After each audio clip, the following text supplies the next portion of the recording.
ಬರಹಗಾರರು ಮತ್ತು ಸಾಮಾಜಿಕ ಚಿಂತಕರು ಆಗಿರುವ HK ವಿವೇಕಾನಂದ ಅವರಿದ್ದಾರೆ. ವಿವೇಕಾನಂದ ಅವರೇ ನಮಸ್ತೆ. ನಮಸ್ಕಾರ. ಕರ್ನಾಟಕದ ಶಿವಮೊಗ್ಗ ಮೂಲದ ವ್ಯಕ್ತಿಯೊಬ್ಬರು ಸೇರಿದಂತೆ 26 ಮಂದಿ ಮೃತಪಟ್ಟ ಮತ್ತು ಭಯೋತ್ಪಾದಕರ ಗುಂಡಿಗೆ ಬಲಿಯಾಗಿ 1 ವರ್ಷ ಪೂರ್ಣಗೊಂಡಿದೆ. ಪ್ರಶ್ನೆಗಳು ಹಾಗೆ ಇದೆ. ಮತ್ತ ಆ ತರದ ಘಟನೆ ನಡೆಯೋದಿಲ್ಲ ಅನ್ನೋದಕ್ಕೂ ಯಾವುದೇ ಖಾತ್ರಿ ಇಲ್ಲ. ಈ ಸಂದರ್ಭದಲ್ಲಿ ತಾವು ಈ ಘಟನೆಯನ್ನ ನೆನಪು ಮಾಡಿಕೊಂಡು ಮತ್ತೆ ಇದರ ಬಗ್ಗೆ ತಮ್ಮ ಪಾಯಿಂಟ್ ಆಫ್ ವ್ಯೂ ಅನ್ನ ಯಾವ ರೀತಿಯಾಗಿ ಹಂಚ್ಕೊಳ್ತೀರಿ ನಮ್ಮ ಜೊತೆಗೆ? ಖಂಡಿತವಾಗ್ಲು ಆ ದಿನ ಇನ್ನೂ ಹಸಿಯಾಗೇ ಇದೆ. ಯಾಕೆಂದ್ರೆ ಆಗ ನಮ್ಮ ಶಿವಮೊಗ್ಗದವರು ಆ ಅಮ್ಮ ಅವರ ತನ್ನ ಕಣ್ಣು ಮುಂದೆನೆ ಅವ್ರ ಮಗ ಕೂಡ ಕುತ್ತೇ ನನ್ಗೂ ಹೊಡಿ ಅಂತ ಹೇಳಿದ್ದು, ಇದೆಲ್ಲ ಘಟನೆಗಳು ಅದೆಲ್ಲ ನಡೀತಾ ಇದೆ. ಆದ್ರೆ ಅದಾದ್ಮೇಲೆ ತುಂಬಾ ವೇಗವಾಗಿ ಈ ವರ್ಷ ಕಳೆದೋಗ್ಬಿಡ್ತು. ಅನೇಕ ರಾಷ್ಟ್ರೀಯ ಮತ್ತು ಅಂತಾರಾಷ್ಟ್ರೀಯವಾಗಿ ಸಿಕ್ಕಾಪಟ್ಟೆ ಘಟನೆಗಳು ವೇಗವಾಗಿ ಆಗೋದ್ರಿಂದ ಅದು ಒಂದು ಸ್ವಲ್ಪ ಸೈಡ್ ಲೈನ್ಗೆ ಬಂತು. ಈವನ್ ಆಪರೇಷನ್ ಸಿಂಧೂರ ಆದ್ರೂ ಕೂಡ ಆ ನಂತರದ ಜಾಗತಿಕ ಘಟನೆಗಳು ಮತ್ತು ರಾಷ್ಟ್ರದ ಒಳಗಡೆ ನಡೆದಿದ್ದ ಘಟನೆಗಳೆಲ್ಲ ನೋಡ್ಕೊಂಡ್ರೆ ವೇಗವಾಗಿ ನಡೆದಿದೆ. ಆದ್ರೆ ಆ ನೆನಪುಗಳು ಮಾತ್ರ ಹಾಗೆ ಉಳಿದಿದೆ. ನೀವ್ ಹೇಳಿದ್ರಲ್ಲ, ಮುಂಬೈ ಅಟ್ಯಾಕ್ ಆದ್ಮೇಲೆ ಪುಲ್ವಾಮಾ ಕೂಡ ಒಂದು ಬಹಳ ಇಂಪಾರ್ಟೆಂಟ್. ಪುಲ್ವಾಮಾ ಆದ್ಮೇಲೆ ಈ ಪೆಹಲ್ಗಾಮ್ದು, ಇವು 3 ಅದ್ರ ಮೊದಲು ನಡೆದಿದೆ. ಆದ್ರೆ ಮೊದಲನೇದಾಗಿ ನೀವ್ ಹೇಳಿದ್ದಕ್ಕಂತ ಪ್ರಶ್ನೆಗೆ ಉತ್ತರ ಸಿಗೋದೇ ಇಲ್ಲ. ಅಷ್ಟು ದೊಡ್ಡ ಜನ ಸೇರ್ತಾ ಇರುವಂತಹ ಆ ತರದ ಜಾಗದಲ್ಲಿ ಒಬ್ಬ ಇವರು ಇರ್ಲಿಲ್ಲ, ಪ್ರೊಟೆಕ್ಷನ್ ಇರ್ಲಿಲ್ಲ. ಜೊತೆಗೆ ಅಲ್ಲಿಗೆ ರೀಚ್ ಆಗಕ್ಕೆ 18-20 ನಿಮಿಷ ಅಥವಾ ಅರ್ಧ ಗಂಟೆ ಸೇರ್ತು ಅಂದ್ರೆ ಆ ಪ್ರಶ್ನೆಗೆ ಉತ್ತರ ಕೊಡ್ಬೇಕಾಗಿತ್ತು. ಹೊಣೆಗಾರಿಕೆಗೂ ಕೂಡ ಮಾಡ್ಲಿಲ್ಲ. ಅದನ್ನ ಮರ್ಸಕ್ಕೆ ಅವರು ಆತುರವಾಗಿ ಆಪರೇಷನ್ ಸಿಂಧೂರವನ್ನ ಮಾಡಿದ್ರು. ಈ ಆಪರೇಷನ್ ಸಿಂಧೂರ ಆದ ನಂತರ ನಮ್ಮ ಮಾಧ್ಯಮಗಳು ಮತ್ತು ಬೇರೆಯವರೆಲ್ಲ ಬಿಂಬಿಸಿದ್ದು ನೋಡಿದ್ರೆ ನಾವು ಪಾಕಿಸ್ತಾನಕ್ಕೆ ಬಹುದೊಡ್ಡ ಪಾಠವನ್ನ ಕಲಿಸಿದೀವಿ ಅಂತ ಹೇಳಿ. ಆದ್ರೆ ನಿಜವಾಗ್ಲೂ ಈ ಕ್ಷಣಕ್ಕೆ ನಿಂತು ನೋಡಿದಾಗ ನಾವು ಈ ಪಹಲ್ಗಾಮ್ ನಂತರ ಈ 1 ವರ್ಷದಲ್ಲಿ ಕಳ್ಕೊಂಡಿದ್ದೇ ಹೆಚ್ಚು.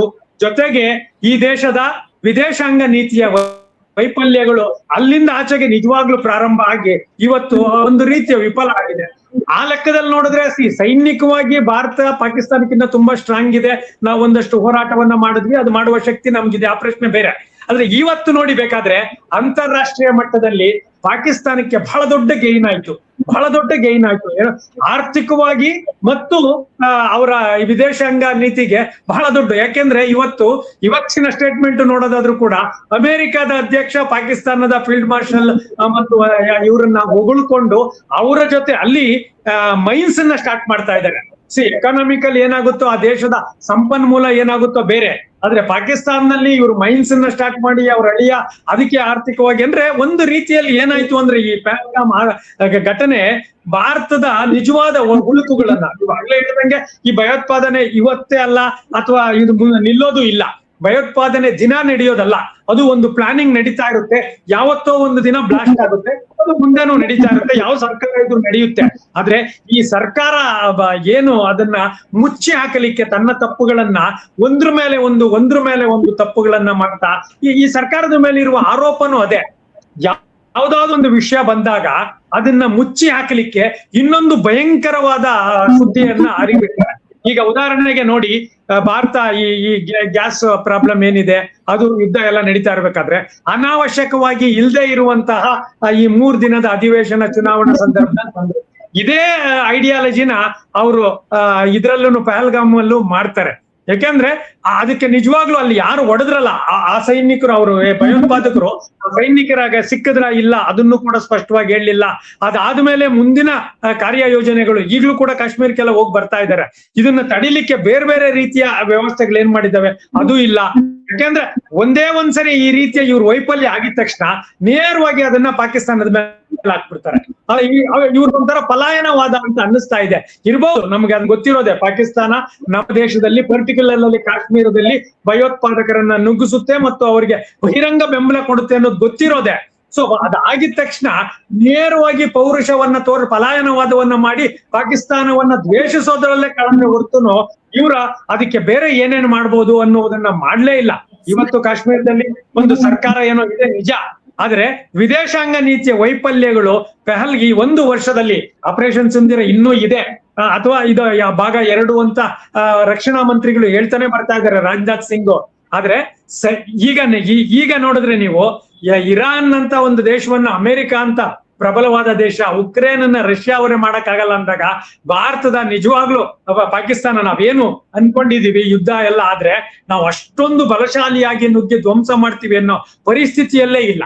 ಸೊ ಅಂದ್ರೆ ಈಗ ನಿಜವಾಗ್ಲೂ ನನಗನ್ಸುತ್ತೆ ಪಹಲ್ಗಾಮ್ ಘಟನೆಗಳು ಮತ್ತೆ ಸ್ಟಾರ್ಟ್ ಆಗ್ಲೇ ಇಲ್ಲ ಅನ್ನೋದಾದ್ರೆ ಅಂತಾರಾಷ್ಟ್ರೀಯವಾಗಿ ಭಾರತ ಒಂದಷ್ಟು ಬೇರೆ ಬೇರೆ ರೀತಿಯ ಕ್ರಮಗಳನ್ನ ಕೈಗೊಳ್ಬೇಕಾಗುತ್ತೆ. ಆಮೇಲೆ ನಿಧಾನವಾಗಿ ಪಾಕಿಸ್ತಾನದ ಜೊತೆ ಮಾತುಕತೆಯನ್ನು ಪ್ರಾರಂಭಿಸ್ಬೇಕಾಗುತ್ತೆ ಅಂತ ನಾನು ಹೇಳ್ತೀನಿ. ಯಾಕಂದ್ರೆ ಇವತ್ತು ನಾವು ಮರಿಬಹುದು 1 ವರ್ಷ ಆಗಿದೆ, 2 ವರ್ಷ ಆಗಿದೆ, ಆದ್ರೆ ಪಾಕಿಸ್ತಾನ ಈಗ ಅಮೆರಿಕದ ಜೊತೆ ಸ್ನೇಹದಿಂದ ಒಂದಷ್ಟು ಏನಾದ್ರೂ ಸ್ಟ್ರಾಂಗ್ ಎಕಾನಮಿಕಲ್ ಆಗೋದಾದ್ರೆ ಅದಲ್ಲದೆ ಅದು ಚೀನಾ ಜೊತೆನೂ ಚೆನ್ನಾಗಿದ್ದು ಅಮೆರಿಕದ ಈ ಅಧ್ಯಕ್ಷ ಏನಿದೆ, ಈ ಅಧ್ಯಕ್ಷ ನಮಗೆ ಅಲ್ಲಿಂದ ಏನು ಸಿಗುತ್ತೆ ಇಂಟೆಲಿಜೆನ್ಸ್ ರಿಪೋರ್ಟ್ ಅದನ್ನ ಕಟ್ ಮಾಡಿ ಪಾಕಿಸ್ತಾನಕ್ಕೆ ಅನುಕೂಲಕರ ವಾತಾವರಣ ಮಾಡಿ ಬೇಕಂತೆ. ಯಾಕಂದ್ರೆ ಭಾರತ ಮತ್ತು ಪಾಕಿಸ್ತಾನ ಅವರಿಬ್ರು ಎಷ್ಟು ಸ್ನೇಹಿತರಾಗಿದ್ರು, ಯಾರು ಡೊನಾಲ್ಡ್ ಟ್ರಂಪ್ ಮತ್ತು ನರೇಂದ್ರ ಮೋದಿ ಒಳಗಡೆ ಈಗ ಅಷ್ಟೇ ದ್ವೇಷ ಇದೆ. ಯಾಕೆ ದ್ವೇಷ ಇದೆ ಅಂದ್ರೆ ಈ ಆಪರೇಷನ್ ಸಿಂಧೂರ್ ಆದ್ಮೇಲೆ ಟ್ಯಾಕ್ಸ್ ಅನ್ನ ಯಾವಾಗ ಅವರು ನಮ್ಮಲ್ಲಿ ಟ್ಯಾಕ್ಸ್ ವಾರ್ ಮಾಡಿದ್ರು, ಆಗ ಮೋದಿ ಅವರು ವಿದೇಶಾಂಗ ನೀತಿಯಲ್ಲಿ ಒಂದು ಮಾಡಿದ ಸಣ್ಣ ತಪ್ಪು ಏನು ಅಂದ್ರೆ ಚೀನಾ ಮತ್ತು ರಷ್ಯಾದ ಜೊತೆ ಬಹಿರಂಗವಾಗಿ, ಯಾಕೆಂದ್ರೆ ಟ್ರಂಪ್ನ ಮಾನಸಿಕ ಸ್ಥಿತಿ ನಮಗ್ ಗೊತ್ತಿದೆ. ಟ್ರಂಪ್ ಮತ್ತು ಮೋದಿಯ ಮಾನಸಿಕ ಸ್ಥಿತಿ ಏನು ಅಂದ್ರೆ ಅವರು ಘನತೆಯಿಂದ ದೇಶವನ್ನ ಉದ್ದೇಶ ಇಟ್ಕೊಂಡು ಅಂತಾರಾಷ್ಟ್ರೀಯ ಅಥವಾ ವಿದೇಶಾಂಗ ನೀತಿಯನ್ನು ರೂಪಿಸ್ತಾ ಇಲ್ಲ. ಅವರು ವೈಯಕ್ತಿಕ ಭಾವನೆಗಳ ಆಧಾರದ ಮೇಲೆ ವಿದೇಶಾಂಗ ನೀತಿಯನ್ನ ರೂಪಿಸ್ತಾ ಇದ್ದಾರೆ. ಅದರಲ್ಲಿ ಟ್ರಂಪ್ ಒಂದು ಹೆಜ್ಜೆ ಮುಂದೆ ಇದ್ರು, ಮೋದಿ ಅವ್ರೇನ್ ಕಡಿಮೆ ಅಲ್ಲ. ಅವರು ಕೂಡ ಆ ಡಿಗ್ನಿಫೈಡ್ ಈ ದೇಶದ ವಿಷಯ, ಅದರಿಂದ ನಾವು ಈ ದೇಶ ಏನು ಪಾಲನೆ ಮಾಡ್ಕೊಂಡ್ ಬಂದಿದೆಯೋ ಆ ಒಂದು ಪ್ರೋಟೋಕಾಲ್ ಅನ್ನ ಈ ಇಬ್ರು ಮೇಂಟೈನ್ ಮಾಡ್ತಾ ಇಲ್ಲ. ಮೋದಿ ಅವರು ಮೇಂಟೈನ್ ಮಾಡ್ತಾ ಇಲ್ಲ, ಅತಿಯಾಗಿ ಟ್ರಂಪ್ ಕೂಡ ಪ್ರೋಟೋಕಾಲ್ ಅನ್ನ ಮೇಂಟೈನ್ ಮಾಡ್ತಾ ಇಲ್ಲ. ಅವರ ವೈಯಕ್ತಿಕ ಇಚ್ಛಾಶಕ್ತಿಯಿಂದ ಮಾಡ್ತಿದ್ದಾರೆ. ಆ ದೃಷ್ಟಿಯಿಂದ ನೋಡಿದ್ರೆ ಈ 1 ವರ್ಷದ ಪಹಲ್ಗಾಮ್ ಘಟನೆ ಭಾರತಕ್ಕೆ ಬಹುದೊಡ್ಡ ಹೊಡೆತವನ್ನ ಕೊಟ್ಟಿದೆ. ಒಂದು, ಅವತ್ತು ಅವರು ಸತ್ತಾಗ ಭಯೋತ್ಪಾದಕರು ಆ ನೋವು ಒಂದು. ಎರಡನೇದಾಗಿ ಅಂತಾರಾಷ್ಟ್ರೀಯವಾಗಿ ಭಾರತದ ಹಿತಾಸಕ್ತಿ ಕಡಿಮೆ ಆಯ್ತು. ಅದು ಪಾಕಿಸ್ತಾನಕ್ಕೆ ಲಾಭ ಆಗಿ ಪಾಕಿಸ್ತಾನ ನೇರವಾಗಿ ಅಮೆರಿಕದ ಜೊತೆ ಈ ಕ್ಷಣಕ್ಕೆ, ಮುಂದೆ ಅಮೆರಿಕ ಮತ್ತು ಪಾಕಿಸ್ತಾನದ ನಡುವೆ ಸಂಬಂಧ ಹೇಗಾಗುತ್ತೋ ಗೊತ್ತಿಲ್ಲ, ಆದ್ರೆ ಈ ಕ್ಷಣಕ್ಕೆ ಅವ್ರಿಗೆ ಹೆಚ್ಚು ಲಾಭ ಆಗಿ ನಾವು ಮೌನ ವಹಿಸುವಂತ ಪರಿಸ್ಥಿತಿ ಬಂತಲ್ಲ, ಇದು ಬಹಳ ದುರಂತ. ಮತ್ತೆ ನೀವು ಆಗಲೇ ಕೇಳಿದ ಪ್ರಶ್ನೆಗಳಿಗೆ ಈ ಕ್ಷಣಕ್ಕೂ ಉತ್ತರ ಕೊಡೋದಿಲ್ಲ. ಯಾಕೆಂದ್ರೆ ಈಗ 1 ವರ್ಷ ಆಯ್ತು ನೋಡಿ, ನೀವೀಗ ನಾವು ಇದು ಕಾರ್ಗಿಲ್ ವಿಜಯೋತ್ಸವವನ್ನ ಆಚರಿಸ್ತೀವಿ ಅಥವಾ ಬೇರೆ ಬೇರೆ ದುಃಖದ ಸಂದರ್ಭಗಳನ್ನ ಮಾಡ್ತೀವಿ. ಆದ್ರೆ ಈ ಒಂದು ವಿಷಯವನ್ನ ಪ್ರಧಾನಮಂತ್ರಿಗಳಾಗ್ಲಿ ಅಥವಾ ನಿಜವಾಗ್ಲೂ ಹೇಳ್ಬೇಕಂದ್ರೆ ಬೇರೆ ಮಾಧ್ಯಮಗಳು ನಾನೆಲ್ಲೂ ನೋಡ್ಲಿಲ್ಲ. ನೆನಪಿಸ್ಕೊಳ್ಬೇಕಾಗಿತ್ತು. ನೆನಪಿಸ್ಕೊಂಡು ಅದ್ರ ಮೇಲೆ ಇನ್ನೊಂದು ಕಾರ್ಯೋನ್ಮುಖ. ಯಾಕೆಂದ್ರೆ ನಾನು ಆಗ್ಲೇ ಹೇಳ್ದಂಗೆ ಭಯೋತ್ಪಾದಕ ಕೃತ್ಯಗಳನ್ನ ನೀವು ಮರೆಯಕ್ ಸಾಧ್ಯನೇ ಇಲ್ಲ. Any moment it can happen, any moment. So ಅದರಿಂದ ಏನ್ ಮಾಡ್ತಿದೀವಿ ಅಂತ ಗೃಹ ಮಂತ್ರಿಗಳು ಕೂಡ ರಾಜಾರೋಷವಾಗಿ ಇದನ್ನ ಮಾತಾಡಿದ್ರು, ಯಾವುದು ಮಹಿಳಾ ಬಿಲ್ ಬಗ್ಗೆ. ಆದ್ರೆ ಈ 1 ವರ್ಷ ಆಗ್ತಾ ಇರೋದ್ರಿಂದ ಸರ್ಕಾರ ನೆನಪಿಸ್ಕೊಳ್ಬೇಕಾಗಿತ್ತು, ಅವ್ರಿಗೆ ಶ್ರದ್ಧಾಂಜಲಿ ಸಲ್ಲಿಸಿ ಮತ್ತೆ ಭದ್ರತೆಯ ಬಗ್ಗೆ ಇನ್ನೊಂದು ಪುನರ್ ಅವಲೋಕನದ ಒಂದು ಮೀಟಿಂಗ್ ಮಾಡ್ಬೇಕಾಗಿತ್ತು, ಅದು ಮಾಡಿಲ್ಲ. ಅದರಿಂದ ಇವರು ಪಲಾಯನವಾದಕ್ಕೆ ಮತ್ತು ಇನ್ನೊಂದು ಭಾವನಾತ್ಮಕ ವಿಷಯ ಸೃಷ್ಟಿ ಮಾಡೋದಕ್ಕೆ ಹೆಚ್ಚು ಮಹತ್ವ ಕೊಡ್ತಾ ಇದ್ದಾರೆ ಅನ್ಸುತ್ತೆ. ಸರ್, ಈಗ ವೈಫಲ್ಯಗಳ ಸೌಧದ ಬಗ್ಗೆ ಅವರು ಆನಿವರ್ಸರಿಯನ್ನ ವಾರ್ಷಿಕೋತ್ಸವವನ್ನ ಮಾಡೋದಿಲ್ಲ ಮತ್ತು ಮಾಧ್ಯಮಗಳು ತಪ್ಪಿಯೋದನ್ನ ನೆನಪು ಮಾಡೋದಿಲ್ಲ. ಯಾಕೆಂದ್ರೆ ಜನರ ಮನಸ್ಸಲ್ಲಿ ಮತ್ತದನ್ನ ತರಬಾರ್ದು ಅನ್ನೋದು ಸರ್ಕಾರದ ಪರವಾಗಿ ಕೆಲಸ ಮಾಡ್ತಾರೆ. ಪ್ರಶ್ನೆ ಏನು ಅಂತ ಅಂದ್ರೆ, ಹಿಂದೆಯೂ ಕೂಡ ಭಯೋತ್ಪಾದಕ ದಾಳಿಗಳು ನಡೆದಿದೆ. ನಾನು ಆಗ್ಲೇ ಹೇಳ್ದಂಗೆ ದೇಶ ಕಂಡು ಕೇಳರಿಯದ ಭಯೋತ್ಪಾದಕ ದಾಳಿಗಳು ಕಾಂಗ್ರೆಸ್ ಕಾಲದಲ್ಲೂ ನಡೆದಿದೆ. ಅದು ಉದಾಹರಣೆ ಅಂತಂದ್ರೆ 2008ರ ಮುಂಬೈ ಮೇಲಿನ ತಾಜ್ ವೆಸ್ಟ್ ಎಂಡ್ ಮೇಲಿನ ದಾಳಿ. ಆದ್ರೆ ಆ ಸಂದರ್ಭದಲ್ಲಿ ಒಂದು ರಾಜಕೀಯ ಹೊಣೆಗಾರಿಕೆ ಆಗಿದೆ, ಕೆಲವು ಕ್ರಮಗಳಾಗಿದೆ, ಬೇರೆ ಬೇರೆ ಆಗಿದೆ. ಅಂದ್ರೆ ನಿಮಗೆ ಕೆಲವು ವಿಶೇಷ ಕಾನೂನುಗಳನ್ನ ಜಾರಿಗೆ ತಂದಿದ್ದಾರೆ, ಅಥವಾ ಕೆಲವರ ತಲೆದಂಡ ಆಗಿದೆ, ಅಧಿಕಾರಿಗಳಿರ್ಬೋದು ಅಥವಾ ರಾಜಕೀಯ ಜವಾಬ್ದಾರಿ ಇರ್ಬೋದು.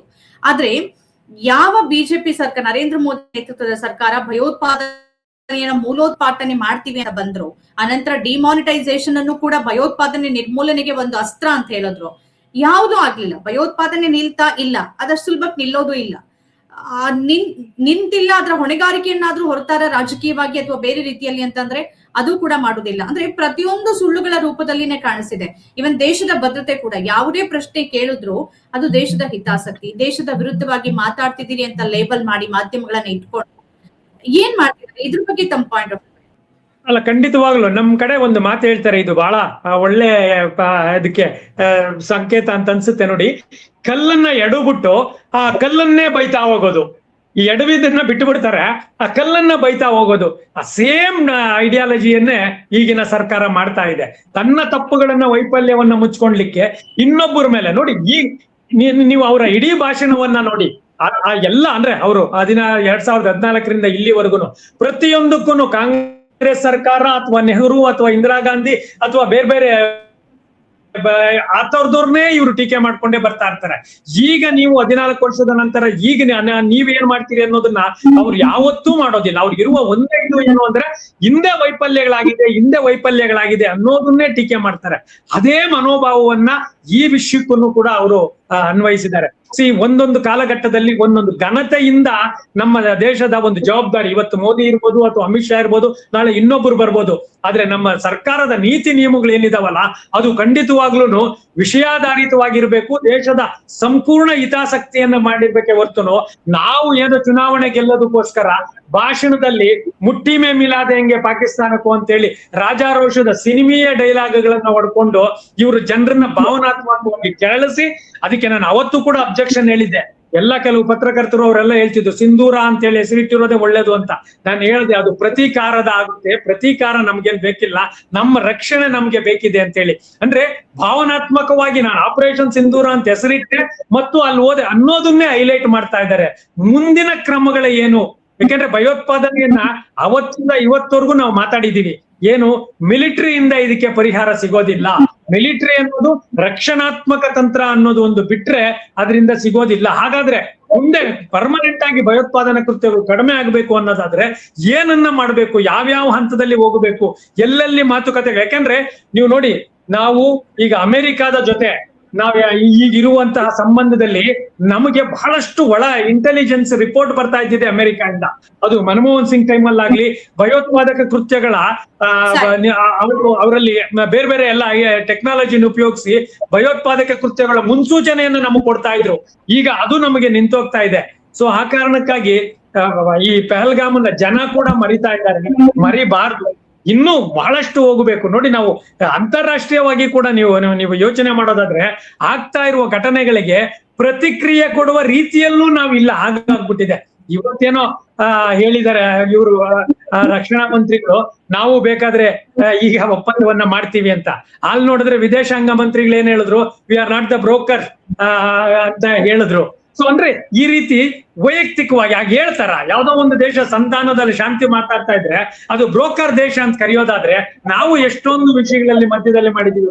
ಬ್ರೋಕರಿಸಮ್ in the interest of peace ಖಂಡಿತವಾಗ್ಲೂ ಅಕ್ಸೆಪ್ಟಬಲ್. ಬ್ರೋಕರಿಸಮ್ ಅನ್ನೋದನ್ನ ನಾವು ಮಧ್ಯವರ್ತಿಯಾಗಿ ಕೆಲಸ ಮಾಡ್ತೀವಿ ಶಾಂತಿಗೆ ಅನ್ನೋದಾದ್ರೆ ಅದನ್ನ ಒಪ್ಪಿದ. ಅದರಿಂದ ವಿದೇಶಾಂಗ ನೀತಿಯ ಬಟ ಬಯಲಾಗಿದೆ. ಜೈಶಂಕರ್ ಅವರಂತೂ ಮೋದಿ ಅವರಿಗೆ ಒಂಥರ ಇವೆಂಟ್ ಮ್ಯಾನೇಜರ್ ತರ ಆಗೋಗಿದ್ದಾರೆ. ಅದರಿಂದ ಪಹಲ್ಗಾಮೆ ಈ 1 ವರ್ಷದ ಏನಿದೆ ಇದು ದುರಂತಮಯ. ಎನಿ ಮೂಮೆಂಟ್ ಇನ್ನೊಂದು ಆಗದೆ ಇರಕ್ಕೆ ತಡಿಲಿಕ್ಕೆ ಏನು ಕ್ರಮ ಕೈಗೊಳ್ತಾ ಇಲ್ಲ ಅಂತ ಹೇಳಿ ಸರ್ಕಾರವನ್ನೇ ಹೊಣೆ ಮಾಡ್ಬೇಕಾಗುತ್ತೆ.